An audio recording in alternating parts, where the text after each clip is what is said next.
तुलसी। हम सब जानते हैं कि पारंपरिक चिकित्सा में इसे कितना पवित्र और शक्तिशाली माना जाता है ना? पर एक सवाल है, क्या कोई भी शक्तिशाली चीज सिर्फ फायदे ही देती है? तो चलिए, आज तुलसी के गुण और अवगुण दोनों को जरा करीब से देखते हैं। देखने में तो ये बस एक साधारण सी पत्ती है, पर इसके अंदर आखिर ऐसा क्या राज है, क्या रहस्य छिपा है जो इसे इतना इतना खास बना देता है? तो चलिए शुरुआत करते हैं इसके फायदों से, वो 5 बड़े फायदे जिन्हें सच में तुलसी का वरदान कहा जा सकता है। तो ये हैं वो 5 रास्ते, इम्यूनिटी बढ़ाने से लेकर सर्दी खांसी में आराम देने तक, त्वचा को साफ रखने से लेकर पाचन ठीक करने तक, और हाँ, तनाव कम करने तक।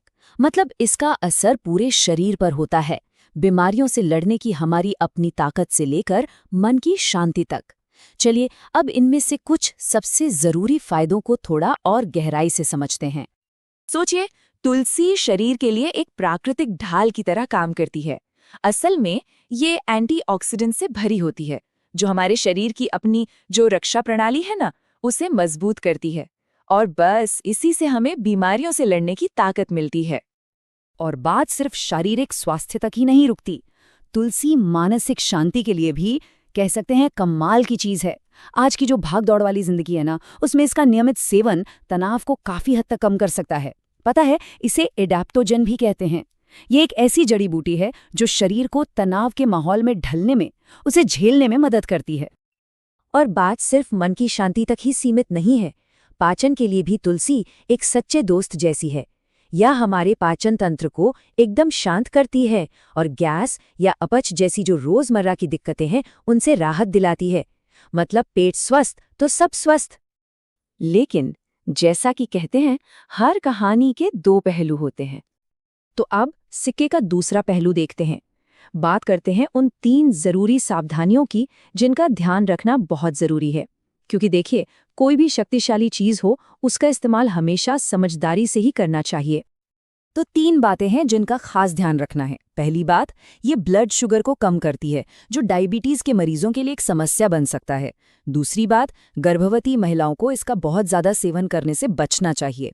और तीसरी और बहुत जरूरी बात, अगर कोई खून पतला करने की दवा ले रहा है तो तुलसी का सेवन करने से पहले डॉक्टर से सलाह लेना बेहद जरूरी है, क्योंकि ये उन दवाओं के असर को बदल सकती है।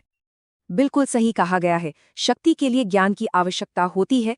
एक शक्तिशाली जड़ी बूटी एक सचेत दृष्टिकोण की मांग करती है। इसका मतलब बहुत सीधा सा है, तुलसी खराब नहीं है, बिल्कुल नहीं। बस हमें इसका इस्तेमाल करने से पहले पूरी जानकारी होनी चाहिए, सोच समझकर, होशियारी से। तो सवाल ये उठता है कि फिर सही तरीका क्या है? मतलब करें तो क्या करें? जवाब है संतुलन। चलिए इसी संतुलन बनाने की कला को समझते हैं। यही है वो संतुलन की कला।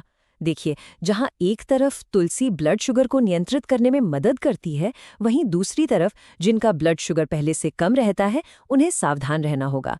जहाँ ये सामान्य स्वास्थ्य के लिए बहुत अच्छी है, वहीं गर्भवती महिलाओं को इसके इस्तेमाल से पहले डॉक्टर से जरूर पूछना चाहिए। और इसके खून को पतला करने वाले गुण वो उन लोगों के लिए एक चेतावनी की तरह हैं जो पहले से ऐसी कोई दवा ले रहे हैं। और इसी को कहते हैं समग्र कल्याण। इसका असली मतलब यही है कि किसी भी प्राकृतिक उपचार की शक्ति को भी समझा जाए और उसकी सीमाओं को भी जाना जाए। जब हम ये दोनों पहलू समझते हैं, तभी हम उसका सुरक्षित और सबसे प्रभावी ढंग से उपयोग कर सकते हैं। तो आखिर में ये सब हमें एक बड़े सवाल पर लाकर खड़ा कर देता है। एक ऐसा सवाल जिस पर हम सबको सोचना चाहिए। हम प्रकृति की इस जबरदस्त शक्ति का, इस अनमोल देन का सम्मान के साथ इस्तेमाल कैसे कर सकते हैं?